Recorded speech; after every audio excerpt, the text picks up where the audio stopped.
당신 자신을 위한 책에 관한 모든 이야기 장첸 공선생의 책 요셀프. 자, 안녕하십니까. 장첸과 공선생의 책 요셀프입니다. 잘 지내셨나요, 여러분? 네, 저는 잘 지냈습니다. 안녕하세요. 저는 공선생입니다. 네, 전 장첸이고요. 공선생님, 네. 공선생이나 저나 네. 나중에 언젠간 아버지가 되겠죠? 네. 되실 겁니까?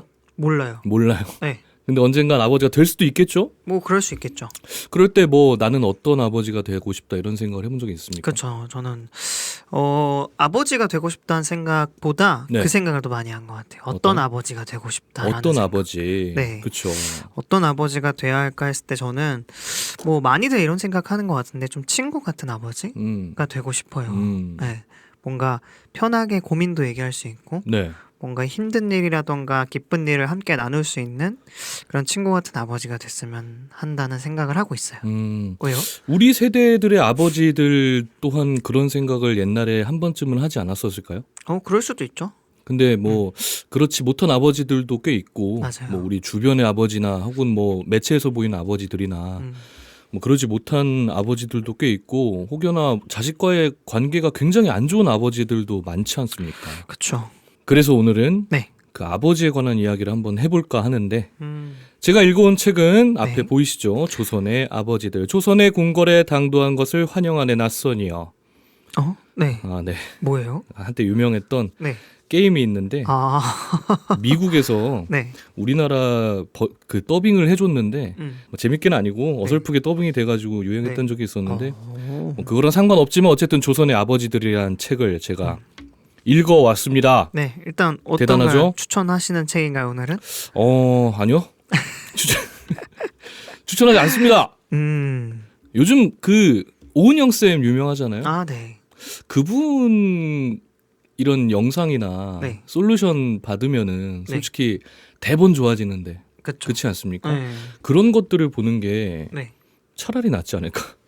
그래요? 네. 어. 라는 생각을 해봤습니다만 네. 저자께서는 또 다르게 생각을 하셨겠죠. 네.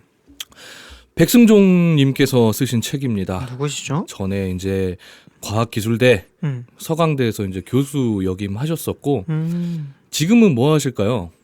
뭐 지금요? 계실 것 같습니까? 글쎄요.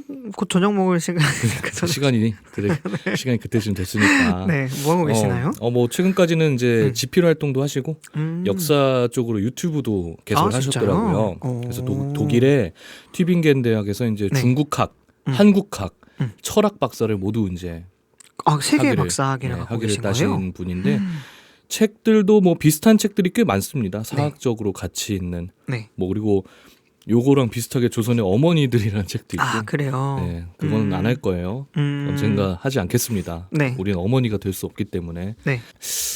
자식과의 그 관계가 참 녹록치 않구나라는 어려움을 느껴서 역사적으로 한번 생각을 해봤대요.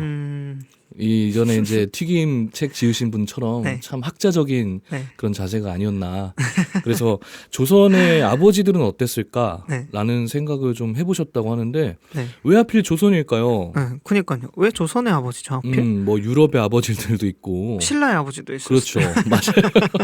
혹은 뭐 파키스탄의 아버지들. 그럴 수 있네요. 뭐 전 세계 네. 어디에나 아버지는 있는데 맞아요. 우리나라 자체가 네. 아직 조선의 유풍이 존재하고 있고 그것 때문에 꽤나 많은 영향을 받고 있지 않습니까? 우리 세대 와서는 조금 물이 빠지고 있는 거라고 저도 느껴지고 맞아요. 있긴 한데 네.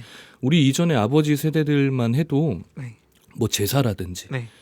가부장 네. 이런 단어들과 뗄래야 뗄 수 없는 관계였죠, 아버지들이. 맞아요. 그래서 조선의 유풍이 아직 남아있기 때문에 네. 조선은 과연 어땠을까라는 생각도 해보셨다고 하고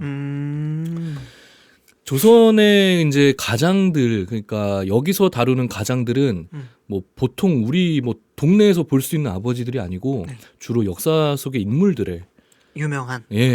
다룬 책이에요. 그래서 네. 그분들의 공통점이 약간 성리학 사상을 바탕으로 네. 가정의 화목을 도모해야 사회 문제와 나라의 화목도 도모할 수 있다라는 사상을 배우지 않습니까? 성리학에서는 네. 수신제가 치국 평천하라고 하죠. 네. 수신제가 치국 평천하라고 써 있잖아요. 이거 우리 학교에서도 배웠잖아요. 네. 근데 이게 인과관계가 네.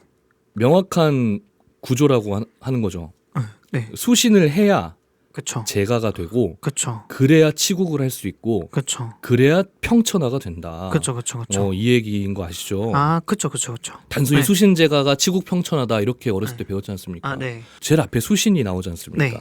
내가 나를 갈고 닦아야 가정이 서고 네. 나라를 다스릴 수 있고 천하를 평안케 할 수 있다라는 인과관계가 굉장히 명확한 네. 글귀인데 이 사상을 바탕으로 가정의 화목을 먼저 좀 도모를 한다. 네. 그래야 나라가 설 수 있다라는 네. 사상이 박혀 있었기 때문에 네. 그래서 이제 조선의 아버지들을 한번 탐구를 해보셨다고 합니다. 아, 이게 이 백승종 교수님께서 책을 쓰신 이유에 대해서 말씀을 이렇게 해주시나요? 그렇죠. 저 되게 신뢰되는 질문일 수도 있는데 네. 이런 글 쓰시는 분들은 좋은 아버지실까요? 그래서 좋은 아버지가 되고 싶어서 네. 이걸 조사를 했대요. 아, 자식과의 관계가 자기도 녹록지 않다는 걸 깨닫고 음. 어떻게 해야 더 잘할 수 있을까라고 쓰셨다는데 지금은 네. 어떻게 지낼지는 모르겠네요. 그러니까요. 백모군과 네. 어떻게 지낼지 뭐.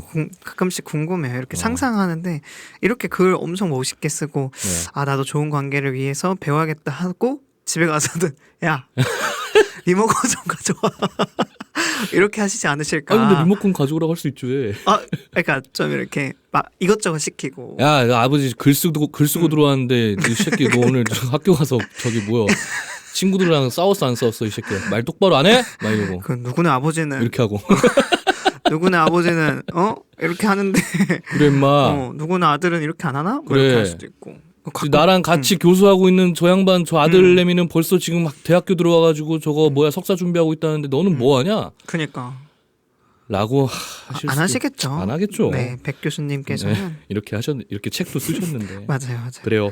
네. 그래서 내린 결론이 있다고 합니다. 결론이 제일 먼저 나오네요. 네, 아버지들을 쭉 탐구해본 결과 네. 여러 가지 역사적 기록들을 살펴보면서 네. 탐구해본 결과 어렴풋한 공통점이 있다고 해요. 오호.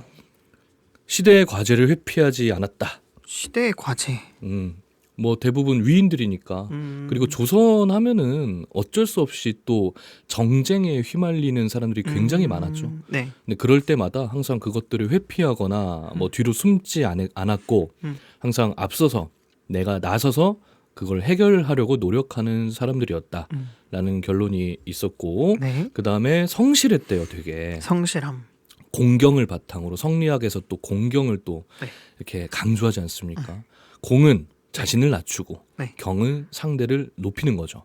그래서 가족 구성원에게도 항상 그렇게 했다고 해요. 뭐 물론 아유 때리지 마세요 막 이렇게 하진 않았겠지만 네. 이렇게까지 낮아지진 않았겠지만 맞아요. 자신의 과오를 인정하고 이런 게 이제 자기를 낮추는 자세 아니겠습니까? 맞아요.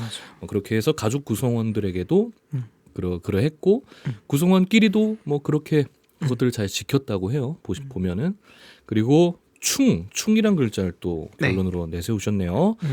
충이 또 뭐 단순히 뭐 임금에게 충성한다, 나라에 충성한다라는 뜻도 되지만 제일 중요한 충이 자기 자신에게 하는 충이라고 합니다. 맨 처음에 수신이 나왔었잖아요. 네. 그래서 자기 자신에게 충실했던 아버지들이 항상 가정에서도 좋은 아버지였고 나라에서도 큰 일을 해낸 인물이었다라는 공통점들을 뽑아서 그런 결론을 서두에서 제시를 해줬어요. 그럼 오늘 말씀해 주실 아버지들이 다 이제 가족에서 좋은 아버지였던 분들이신 줄 어떻게 알죠? 기록이 남아있나요? 기록들을 다 대조하고 뭐 조사하고 네. 그 기록 위주로 이제 살펴봤던 아버지들의 이야기인 거죠. 아들과의 인터뷰 이런 게 남아있나요? 어떻게 좋은 아버지인 줄 알았을까? 그러게요. 그죠? 뭐 이렇게 소문이 나 있었을까? 우리 기준으로 이 기록물을 본 기준으로 판단하지 않았을까요? 이렇게 했던 것으로 보아서 좋은 아버지였을 좋은 아버지였다. 거다. 그리고 네. 꽤 많은 인물들이 나와요. 뭐 네. 김장생, 김정희 네. 등등이 나오는데 네. 오늘은 이름만 들으면 익히 알만한 인물들로 네. 추려서 준비를 해봤습니다. 오호, 몇 명인가요? 3분 준비했어요. 3분. 세 네. 분인데 A4 용지가 한 10장 되는 것 같아요. 글씨체가 커요. 아, 글씨가 커서. 저 작은 걸로 프린트해서 한번 봤더니 네. 요즘 눈이 침침해가지고 아우 잘 안 보이더라고. 네. 그래서 글씨를 한 2포인트 키웠더니 장수가 2배가 되었습니다. 오호. 자, 그래서 그 아버지들은 어떤 아버지였을까? 네. 한번 이야기들을 네. 들려드리겠습니다. 좋습니다. 뭐 역사 속 인물들 하면은 우리가 대체적인 사건 속에서의 그 사람만을 기억하지 않습니까? 그렇죠. 뭔가 뭘 했는지 뭐 그렇죠. 이런 것들만 기억하잖아요. 어떤 업적이 있고 네. 누구한테 칼 맞아 죽었고 맞아요. 뭐 이런 것들만 보고 있는데 우리가 아버지의 모습으로서 그 사람들을 바라본 적이 있었던가요? 없죠. 그런 없죠. 거는 배우지도 않으니까. 그러니까 뭐 어머니로서 유명한 사람은 신사임당 아. 말고는 뭐 없지 않습니까? 네. 아버지라는 타이틀 자체로 네. 위인이 된 사람들이 뭐 기억에는 없어요. 그러네요. 그죠? 네. 그래서 오늘 좀 듣는 내용들이 네. 굉장히 약간은 새로울 수도 있어요. 저도 읽으면서 뭐 재밌게 읽었습니다. 아, 이런 이야기들도 있었구나. 네. 뭐 역사의 비하인드를 본다기보단 이러했기 때문에 이 사람들이 이렇게 큰 인물이었던 것이고 뭐 좋은 가정에서의 아버지였던 것이었구나 하는 내용들을 쭉 보도록 하겠습니다. 네. 다산 정약용 선생님이시죠? 네. 어떤 업적이 있습니까? 뭐 이것저것 많이 하시지 않았나요? 되게 많이 했죠. 뭐 가끔 아침에 설거지도 하시고 설거지 안 하셨을 것 같아. 다 들어보셨을 겁니다. 네. 목민심서, 네. 흠흠신서, 네. 그리고 수원 화숭이래. 화숭이요? 화성 수원화성. 화성 건축에 이제 축조할 때 굉장히 큰 공을 세웠죠. 아, 맞아요. 네, 그리고 네. 천주교 신자였습니다. 오, 그건 그래서 몰랐네요. 박해를 당했고 네. 경세유표라는 책도 썼고 그래서 후손들은 네. 이 정 선생의 네. 다산 선생의 그 책 중에 네. 세 권을 추려서 네. 1표 2서라고 합니다. 아. 경세유표, 네. 목민심서, 아. 흠흠신서. 네. 그래서 표 1개, 네. 서 서 2개. 그래서 1표 2서라고 하는데 목민심서는 이제 지방의 관리들이 네. 잘 해야 된다. 맞아요. 라고 그래서 이제 좀 이거는 읽어본 것 같은데 네. 목민심서는. 요즘 뭐 네. 정치인들에게도 목민심서 많이 권유하고 이런 거 많지 않습니까? 네. 되게 그래서 뭐 청소년이 읽는 목민심서 뭐 이런 맞아요. 책도 그런 걸로, 되게 많이 네. 나와 있고 음. 흠흠신서는 이제 네. 재판할 때 음. 어떻게 해야 더 공정하고 사리 판별을 잘할 수 있을지에 관한 기록을 해놓은 건데 이 책들이 전부 유배 시절에 쓴 책이에요. 아, 그래요?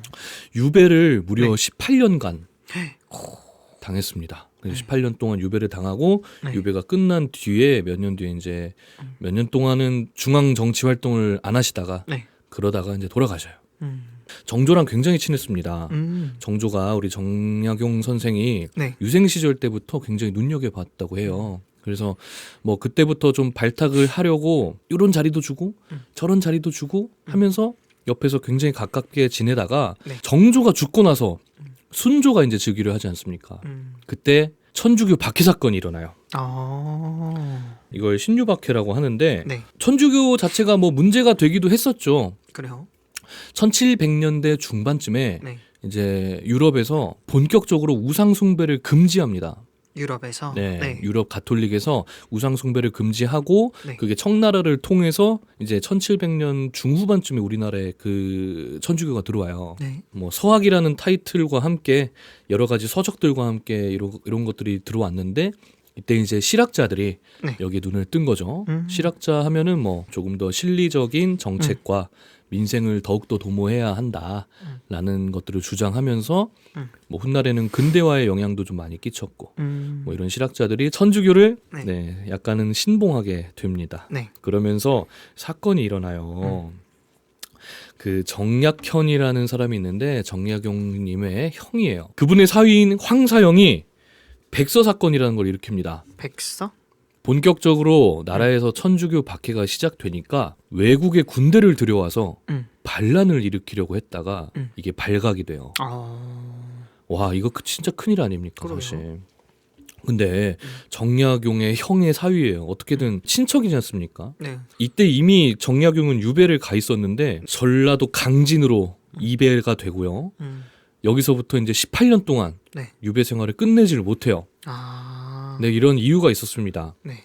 정약용이 이제 암행어사 시절에 누구 몇 명을 잡아 족쳤는데 걔가 나중에 영의정이 돼. 아. 쟤 풀어주지 말라고. 아. 저 절대 풀어주지 말라고. 응. 나 지가 암행어사 할 때 나 잡아 족쳤던 놈이다. 라는 복수심으로 정치적 보복으로 네. 유배를 18년 동안 가 있었습니다. 그럼 28년 동안 유배 당한 동안 1표 이서를 작성했다는 건가요? 1표 이서가 아니고 거의 1000몇 권의 책을 저술했다고 합니다. 와, 그 중에서 제일 유명한 3권이 네. 이 1표 이서인 거고. 그렇죠. 그런데 네. 이랬던 정약용이 네. 뭐 이제 역사적인 사건은 뒤로 하고 네. 어떤 아버지였는지. 어떤 아버지였을까라는 네. 기록들을 이제 또 저자가 찾아봤겠죠. 네. 2015년 네. 10월 국립중앙박물관에서 하피첩을 드디어 공개합니다. 네. 왜 이제서야 공개를 했느냐? 네. 일제시대 때 잃어버렸다가 네. 폐지 줍는 할머니한테 발견했대. 진짜요? 2008년인가? 네. 2010년인가? 뉴스도 아마 좀 크게 나왔었어요 그때. 오.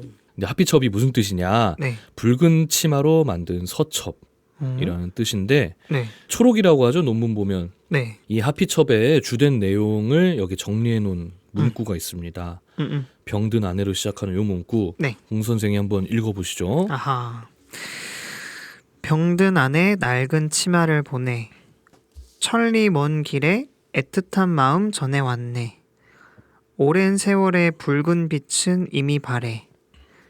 늙음하게 드는 마음 서글픔 뿐이네.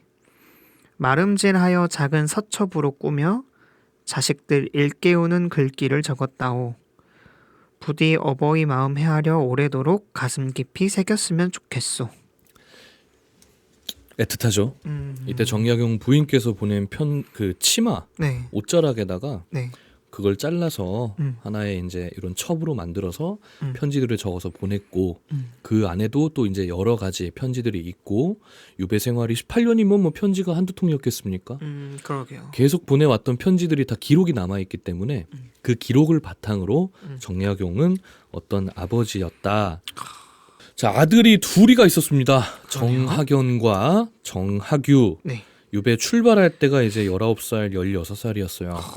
그 뒤로 18년이면 둘 다 이제 뭐 30대 그렇죠. 마흔이 중후반. 다 가는. 뭐 이렇게 나이를 네. 먹을 동안 네. 계속 떨어져 지내지 않습니까? 네. 그러면서 참 부모로서의 마음이 얼마나 노심초사했을까요? 그래서 아버지로서 네. 잔소리한 것들을 좀 네. 정리를 해봤어요. 네. 정리를 해봤더니 진짜 다 잔소리 같더라고. 다 정리한 걸 보니까. 네, 다 되게 이때 아버지나 네. 지금 아버지나 참 우리도 엄마 아빠한테 다 들어봤을 법한 이야기들을 편지로 구구절절히 막 써가지고 계속 보냈던 거예요. 첫 번째 내용이 네. 절대 서울을 떠나지 마라. 약간 지금도 그렇잖아요. 그렇죠. 이때가 1800년대인데 네. 뭐 지금이나 그때나 수도권 저기 중심 사상이 참 이때도 강했나 봅니다. 근데 왜 떠나지 말라고 했냐? 네. 자, 지금은 내 이름이 죄인 명부에 적혀 있으므로 너희에게 시골집에 숨어 지내라고 하였다. 그러나 미래에는 서울에서 가까운 10리 이내에 살라. 가세가 쇠락하여 도성 안에 들어갈 형편이 못 되면 근교에 터를 잡고 과일나무를 심고 채소를 가꾸며 생계를 유지하라. 그리하여 재산이 조금 모이면 서울 한복판으로 옮겨라. 어떻게든 들어가라는 거죠. 그러네요. 과천에서 이제 네. 과천에서 돈 모아서 뭐 어떻게든 들어가라 이런 건데 네. 단순히 뭐 수도권 어떻게든 뭐 그거 해라 라는 이야기일 수도 있는데 네. 정약용이 유배를 떠나지 않았습니까? 네. 전라도 강진이면은 꽤 먼 데잖아요. 맞아요. 거기서 지내다 보니까 네. 본인도 느낀 거예요. 야, 이거 지방에서는 안 되겠다. 지방에서 뭐 안 되겠다 네. 하는 걸 느꼈고 이것도 실학자지 않습니까? 네. 굉장히 형편이 못 되면 과일나무 심고 채소를 가꾸고 되게 현실적인 조언을 해주잖아요. 이때 서울 근교에서 그 임업이 엄청 성행을 했대요. 아, 그래요? 네, 요때 막 이렇게 뭐랄까요? 뭐 이렇게 과일 막 심고 뭐 과수원 하고 하는 게 네. 굉장히 성행을 해가지고 그 멀리 있는데도 네. 이 세상 돌아가는 일에 빠삭했던 거지. 어떻게 알았지? 그러니까 강진에서? 계속 이렇게 뭐 주고받는 게 있었나 봐요. 이게 지금 돈이 된다. 야, 이거 지금 돈 되니까 너 지금 네. 빨리 해. 어, 사실 이런 느낌이지 않을까. 종목 추천해주고 서울에 부동산 사라. 아하. 이거잖아요. 아, 그거는 근데 네. 너무 단순하셨나? 리스크가 있잖아요, 그거는. 이거는 어쨌든 네. 이거 뭐 해가지고 안 네. 되면은 지들이 먹고 살면 되는데. 아, 그렇죠. 과일 먹고 채소 먹으면 되니까. 뭐 농사도 짓는 거고 사실. 그러니까 되게 현실적인 조언을 해준 모습이 네. 또 보이죠. 네. 그리고 이때 또 네. 임업 이런 뭐 과수원도 되게 성행했는데 이런 걸 하다 보면은 부산물들이 되게 많이 나오잖아요. 뭐 버리는 과일 껍질, 네. 뭐 과일 향 같은 거, 그리고 근처에 또 뭐 초목도 무성할 거고. 그래서 이때 굉장히 성행했던 것 중 하나가 네. 천연비누 판매래요. 수천연비누가 네. 이래서 굉장히 역사가 깊은 1800년대부터 네, 그런 곳입니다. 네. 그때는 네이버가 없었겠지만 네. 지금은 네이버가 있지 않습니까? 그럼요. 네이버에서 수천연비누 검색하시면요, 우리 정약용 선생이 조언해 주셨다시피 네, 그렇게 너는 천연비누를 해라. 우리 아들들은 과일나무를 심고 채소를 가꿀 테니 너는 천연비누를 팔아라라는 계시를 받아서 네. 정약용의 후예신 우리 사장님이 뭐 정씨. 김씨입니다만 네. 뭐 저기 네. 아니 뭐 어머니 쪽에 뭐가 있을 수도 아, 있으니까. 그렇죠. 네. 어쨌든 우리 네. 사장님이 하고 계신 수천연비누 항상 여러분의 청결과 건강을 책임지고 있고 재산이 조금 모이면 서울로 한복판으로 옮길 거래요. 어허. 그러니까 네, 우리 사장님 수도권에 입성하실 수 있도록 찐 수도권, 찐 수도권으로 입성하실 수 있도록 여러분 많은 판매 부탁드립니다. 네이버에서 수천연비누 검색하시면 되고요. 네. 자, 이렇게 현실적인 조언을 해줬고요. 네. 정약용이 몰락한 원인이 결국 뭡니까? 당쟁이잖아요. 네. 정순왕후와 뭐 노론 소론 그때 한참 난리 났을 때니까. 네. 이렇게 당쟁 때문에 본인이 몰락을 하게 됐어요, 사실. 뭐 나중에는 정조한테 뭐 사과도 해요. 제가 이거를 진짜 종교로서 신으로 받아들이고 그런 게 아니고 진짜 학문으로서 뭐 이렇게만 한 겁니다. 막 반성문도 써서 내고 막 이렇게 했는데 네. 어쨌든 그걸 떠나서 희생된 거지 않습니까, 사실? 네. 그래서 아들들에게는 진짜 절대 그러지 마라. 이 파당적 사고에서 한시바삐 벗어나라 라고 촉구하게 됩니다. 이런 편지를 또 써서 보내요. 우리 집안은 선대로부터 붕당 문제에 관계하지 않았다. 더구나 우리가 곤경에 처하자 그때부터는 괴롭게도 옛 친구들이 우리를 연못에 밀어놓고 돌을 던지는 수모를 당하고 말았다. 너희들은 이런 내 말을 명심해라. 당파의 사사로운 마음을 부디 깨끗이 청산해야 한다. 라고 조언을 적어서 또 보냅니다. 근데 아들들 입장에서는 뭐 사로잡힐 수 있죠. 그렇죠. 우리 아버지가 정치 싸움에 휘말려서 저렇게 됐고 가세는 기울고 우리는 뭐 벼슬 뭐 하는 줄 알았더니 농사나 지어야 되고 이러면은 좀 이 적개심이 또 생길 수 있잖아요. 그럼에도 불구하고 내 대신 복수를 해다오 요게 아니고 네. 그런 붕당 문제 정치적인 파벌 싸움에 관여하지 말아라 라고 이렇게 조언을 해주는 모습이 참 어떻게 보면은 되게 합리적이죠. 네. 네, 따뜻하기도 하고. 그리고 이제 공부법에 대해서 잔소리를 합니다. 네. 아들들이 어리잖아요. 네. 걱정할 거 아닙니까? 네. 더군다나 나라에서 뭐 좀 해드셨던 분인데 그리고 그렇게 공부를 열심히 하시는 분인데 그런 분이 아들 보기에는 얼마나 답답하겠습니까? 그럴 수도 있죠. 그래서 공부법에 대한 잔소리를 시작합니다. 자, 네. 소품을 비롯하여 중국에서 들어온 새로운 문예사조에 휩쓸리지 말아라. 근래 나이 젊은 소년들이 원나라와 명나라의 경박한 사람들이 지은 보잘것없는 문장을 모방해서 절구나 단유를 짓고 건방지게도 당세에 뛰어난 문장이라고 자부한다. 요즘 릴스, 틱톡 네. 뭐 전혀 다를 게 없지 않습니까? 지금하고 이때도 뭐 중국에서 한번 들어온 게 유행했나 봐요, 많이.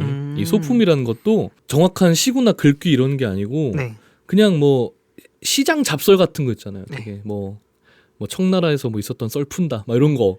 그런 되게 가십에 가까운 책이었는데 네. 그런 것들을 이제 항상 들여와서 뭐 재밌을 수는 있겠죠. 새롭고 재밌을 수는 있겠는데 그것들을 모방하고 뭐 우리 이번에는 조선의 유교 썰 푼다 막 이런 것처럼 모방하고 막 따라하면서 자기들끼리 막 히히낙낙거리고 이게 이제 정 선생님이 보시기에는 굉장히 좀 안 입고 왔나 봐요. 마음에 안 들었겠죠. 그러면 니들은 어떻게 해야 되느냐? 유교 경전을 토대로 삼되 역사책을 두루 섭렵하고 실용적 사상에 눈 떠야 한다라고 이야기를 했습니다. 이 편지 내용은 한번 또 공 선생님 읽어주시죠. 제가 할까요? 문장은 우선 경학으로 근기를 확고히 세운 뒤에 사설을 섭렵해서 정치의 득실과 칠안의 근원을 밝혀야 한다. 또 실용학문에 마음을 두어 옛사람들이 지은 경제에 관한 서적을 즐겨 읽어야 한다. 그리하여 마음속으로 항상 만백성을 윤택하게 하고 만물을 기르려는 마음을 세웠으면 좋겠다. 비로소 독서하는 군자가 되는 방법이 그것이다. 그렇죠. 아하. 지금 젊은이들에게도 좀 해주고 싶은 말 아닙니까 사실? 그럴 수 있죠. 그렇죠. 네. 사설을 섭렵해서 정치의 득실과 칠안의 근원을 밝혀야 한다. 네. 이게 사실 우리가 네. 최근에 역사 이야기도 많이 했고 뭐 개개인이 알고 있는 역사적 뭐 이런 사건이나 사실들도 꽤 많잖아요. 그런 것들을 보면은 왜 그랬는지 이게 되게 명확히 보이는데 네. 현재 우리가 살고 있는 세상에서의 일들은 가끔 명확히 안 보일 때가 되게 많지 않습니까? 이 정치인은 대체 이런 일을 왜 한 걸까? 네. 참 눈에 잘 안 보일 때가 많아요. 의도가 안 읽히거나. 그래서 이건 왜 그럴까라고 생각을 해봤는데 지금 우리 주변에서 일어나는 일은 사실 우리가 그 사건에 집중을 하잖아요. 네. 그러다 보니까 그 뒤에 이면에 숨겨진 뭐 이해관계라든지 이런 것들을 참 파악하기가 어렵죠. 지금은 뭐 몇십 년이 지나면 문건이 공개되고 이런 사건들을 보면 아 그때 그래서 그랬구나 하는 것들이 뭐 요즘은 몇 가지가 있습니다만 이런 역사적인 사실을 가져와서 대입해서 생각을 해보면 당연히 자기의 이권을 위해서 이렇게 한 걸 텐데 하는 좀 이성적인 사고가 가능해지잖아요. 그래서 정약용 선생님도 아들들이 그런 식으로 좀 공부를 했으면 좋겠나 봐요. 그리고 뭐 이 시대의 정치인 이 당대를 살고 있던 정치인 치고는 꽤나 이제 깨어있는 생각인 거잖아요, 사실. 뭐 혹세 무민하여 눈앞에 있는 이익만 쫓고 남들이 봐도 뻔히 보이는 의도인데 권력이 있다고 해서 모르겠다 하고 그냥 마음대로 휘둘러 버리고 이럴 수도 있는데 그리고 이런 정치인들이 더 많았는데 사실 근데 이러지 않았다는 점이 참 좋은 인물이자 좋은 아버지구나 라는 것들을 좀 알게 해주는 대목이라고 생각합니다. 그리고 이제 18년 동안 떨어져 지내지 않습니까? 네. 뭐 중간에 이제 계속 왔다 갔다는 해요. 애들이 뭐 안부도 물으러 갔다 오고 집안에서도 저기 뭐 하인들 보내서 뭐 좀 챙겨드리고 이렇게 했겠죠. 뭐 교도소도 면회를 가는데 그래도 너무 멀잖아요. 그 당시면은 뭐 네. 그죠. 한번 가는데 보름쯤 걸렸을까요? 와. 전라도 강진이면은 얼마나 걸렸을까? 그러니까 걸어가면 얼마나 걸릴 것 같아요? 모르겠네요. 걸어가면 보름 넘게 걸릴 것 같은데요. 한 달, 두 달? 네, 뭐 이렇게 걸릴 것 한두 달 같아요. 걸릴 것 같은데요. 그죠. 네. 또 이 당시에는 산을 넘으려면 밤에는 행군 뭐라고 하지? 걷는 걸 못 할 테니까 시간이 더 걸렸을 것 같아요. 뭐 호랑이도 나타나고 귀신도 있고. 그렇죠. 귀신 있어요? 도적도 나타나서. 도적. 네. 아, 귀신보다. 산적. 좀 무섭네. 귀신보다 무섭죠. 그렇죠. 네. 아유 그래도 뭐 고생하셨습니다. 정약용 선생님 힘내십시오. 자 어쨌든 굉장히 네. 오랜 세월 그리고 멀리 떨어져 지냈잖아요. 네. 그래서 이럴 때 자식들이 얼마나 보고 싶고 애틋합니까. 그런 마음이 또 드러난 대목들이 있습니다. 네. 연하에게 붙임 연은 이제 아명이에요. 정학연이었으니까. 그렇죠, 그렇죠. 그래서 연하라고 불렀어요 어렸을 때는. 자. 지금 생각으로는 경호년 봄에 네 아우를 돌려보내려 한다. 그 전까지 너는 세월을 허송하려 하느냐? 벌써 잔소리야. 중략하고 네. 만일 사정상 집에서 공부하기가 힘들다면 내년 봄에 날씨가 따뜻해지면 만사를 제쳐두고 이리 내려와서 함께 공부하도록 해라. 야 얼마나 노심초사하는 게 느껴집니까? 뭐 어느 정도 대학 교수도 아니고 사실 네. 지금 뭐 나라에서 중요한 요직에 있는 분인데 뭐 여차저차한 사정으로 관직에서 물러나 있지만 네. 누구한테 뭐 공부시키고 교육 맡기고 하는 게 네. 마음이 편하지 않죠. 차라리 내가 가르치는 게 낫지. 그래서 이미 봐요. 네 아우를 돌려보내려 한다. 이미 동생은 지금 와 있는 거야. 그니까요. 와서 공부하고 있고 아버지한테 막 맨날 막 두드려 맞으면서 막 공부하고 있고 책 읽고 막 천자문 외우고 있어. 그래서 야, 너는 지금 뭐 하냐? 큰애한테 야, 니는 지금 뭐 하냐? 너무 무서워요. 너는 세월을 허송하려 하느냐? 이게 이제 1810년이잖아요. 네. 뭐 이 편지를 쓰기까지 뭐 중간에 많은 여러 이야기가 오갔었지만 네. 큰아들이 좀 많이 놀았대요. 그래요? 공부 안 하고 뭐 게을리하고 이렇게 생계를 유지하라 이러고 막 잔소리를 했는데 네. 그럼에도 불구하고 10년 뒤에 애가 여전히 놀고 있어. 아하. 그러니까 야 저기 좀 그러지 마라. 공 선생 저 와가지고 네. 저기 아빠 일도 돕고 네. 공부할 거면 그냥 이 근처에서 해. 이런 느낌으로 쓰신 거죠. 너무 싫어. 싫다고? 너무 싫죠. 이게 그 당시 시대 상황에 공감을 못 하니까. 근데 어쩔 수 없이 저희의 시대 상황에 자꾸 대입시키곤 하잖아요. 그렇죠. 뭐 저희가 뭐 부모님이 강원도에 계십니다만 네네. 아버지가 저한테 전화해갖고 야, 너 거기서 놀 거면 강원도 와가지고 아빠랑 농사나 지어. 옆에서 공부도 하고 이렇게 말하는 거랑 사실 다르게 안 느껴지니까. 맞죠. 저는 똑같아요. 그랬으면 바로 끊었을 것 같아요. 아빠가 뭘 알아? 하고 다 끊었을 것 같아요. 근데 편지는 반송이 안 되니까. 그니까요. 근데 뭐 제가 오늘 하고자 하는 이야기는 사실 네. 정약용을 보니까 네 기분이 어떠냐라기보다는 참 뭐 우리가 알고 있는 아버지의 모습과 네. 다를 게 지금 하나도 없지 않습니까? 이런 건 좀 오히려 신기해요. 친근하고. 네, 신기해요. 그래서 이런 역사적의 인물들도 참 우리 사는데 보이는 아버지들과 다를 게 없는 그냥 친근한 인물이었구나 네. 라는 것들을 좀 되새겨보는 시간이라고 생각을 해요. 저는 네. 만사를 제쳐두고 내려와서 공부해라 임마 라고 이제 뭐라고 막 해요. 그러다가 이제 57세에 1818년에 네. 네, 순조 18년이네요. 이때 유배에서 풀립니다. 음. 그 뒤로 이제 연구랑 출판에만 매진을 해요. 네. 왜냐하면 또 유배 시절 동안 뭐 내가 언제 풀려날지도 모르고 네. 막 희망의 끈을 놨다가 다시 붙잡았다가 막 이러다가 또 아들들한테 뭐 한탄도 해요. 야, 뭐 이렇게 살다가 아유 안 되면 많은 거고 아유 이것도 뭐 하늘의 뜻 아니겠냐? 라고 편지를 보내고 다행히 1년? 2년 뒤에 풀려나긴 했는데 그동안 써놓은 책이 너무 많아서 네. 공부해놓은 것도 너무 많고 그래서 그것들 정리하고 출간하고 이러다가 세월이 다 갔대요. 그러다가 이제 1836년에 죽게 됩니다. 75세 나이로 죽게 되는데 이때는 75? 네, 57세?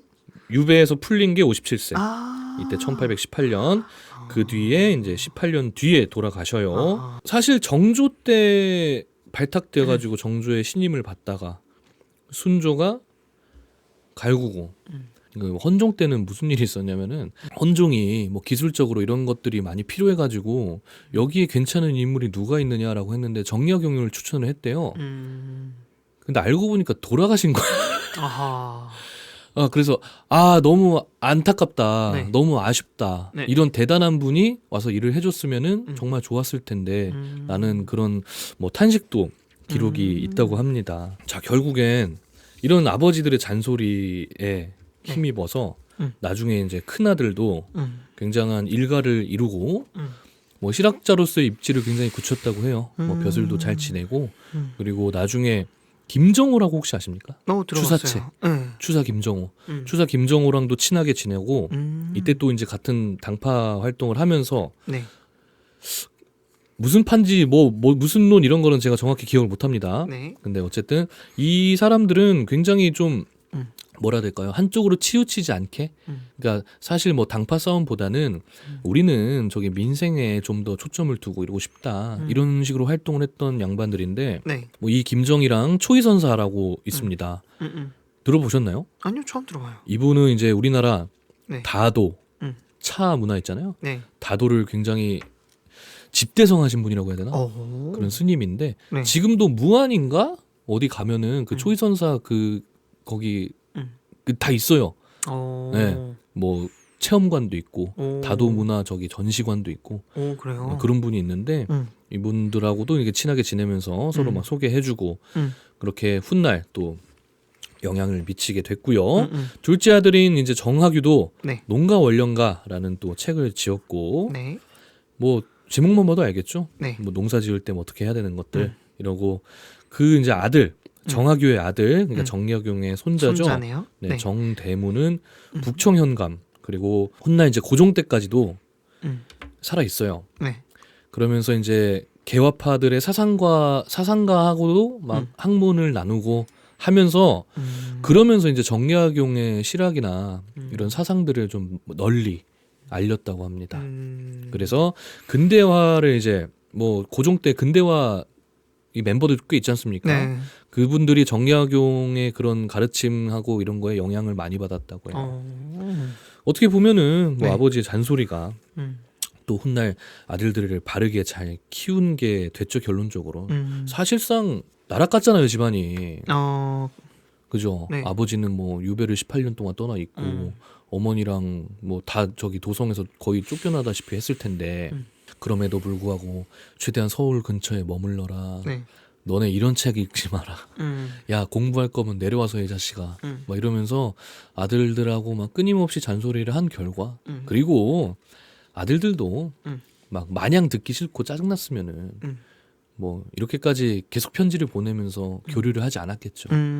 뭐 내려와서 아빠랑 지내면서 그렇게 공부도 하지 않았을 거고. 그래서 그런 잔소리들 우리 아버지 정약용의 잔소리가 훗날 또 아들들을 아주 훌륭한 인물로 네. 자라게 해주었다. 그래서 정약용 편은 이걸로 끝납니다. 아하, 이게 더 의심이 갑니다. 왜죠? 백승종 교수님 집에서 잔소리 하신 것 같은데. 야, 정약용도 이랬어. 내가 하는 건 잔소리도 아니야, 임마. 이렇게 하실 것 같아요. 야 너 아빠가 저기 딴 데 출장 가 있는 내내 이메일 계속 보내고 문자 보내고 카톡 보내고 해볼까? 막 이런 거? 내려오라고 한다. 아, 네, 좋습니다. 뭐 네. 비판적 사고 네. 좋아요. 사실 뭐 그럴 수 있죠. 네. 어떻게 보면은 네. 본인의 아들들을 설득하기 위해 지금 책일 수도 있잖아요, 사실. 그렇죠. 그죠? 뭐 네. 내가 좋은 아버지가 되려고 한다.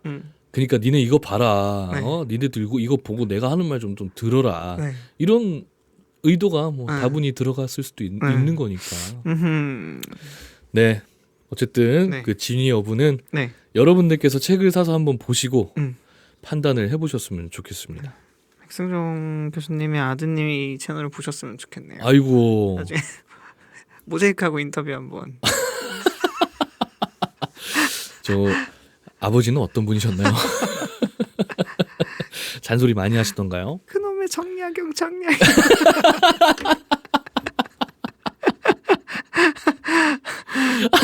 익명을 보장해드리겠습니다. 아, 네. 그럼요. 근데 정약용 나오는 순간 누군지 알지 않을까? 그러게요. 아, 참. 뭐 어쨌든 이렇게 네. 첫 번째 인물 살펴봤습니다. 어호, 네. 재밌죠? 네네, 재밌습니다. 여러분들도 재밌죠? 재밌으시다면 구독과 좋아요를 한 번씩. 그렇습니다. 네. 네. 한번 눌러주세요. 눌러주시고요. 네. 그럼 이제 남은 인물들이 또 두 분이 계시죠? 누구죠? 그거는 네. 2부에서 알려드리겠습니다. 입으로 꼭 들어야겠군요. 네, 여러분 2부 꼭 들으셔야 돼요. 네. 너무 재밌지 않습니까? 우리가 알고 있던 역사적 인물들이 네. 사실은 어떤 아버지였을까 하는 궁금증에서 출발한 조선의 아버지들 네. 그리고 나도 좋은 아버지가 되고 싶다라는 그런 욕망과 내 아들이 말을 좀 들었으면 좋겠다라는 다분한 의도가 들어있는 조선의 아버지들이란 책 일부 함께 하셨습니다. 잘 들었습니다. 네, 뭐 저기 2부 기다리시는 동안 네. 아버지들한테 전화 한 번씩만 해보세요. 네. 어, 아빠 추운데 보일러 좀 켜. 네. 아유, 패딩 좀 뭐 바꿔 입어. 내가 보내줄게. 음. 이런 전화 한 통씩만 해보시고 다음 주에 만나 뵙죠. 좋은 소식 들고 오세요. 아버지랑 이야기를 나눠봤는데 네. 뭐 이렇다더라. 그냥 좋은 소식 들고 다음 주에 만나 뵙겠습니다. 안녕. 네, 안녕히 계세요. 계세요. 네, 안녕. 안녕.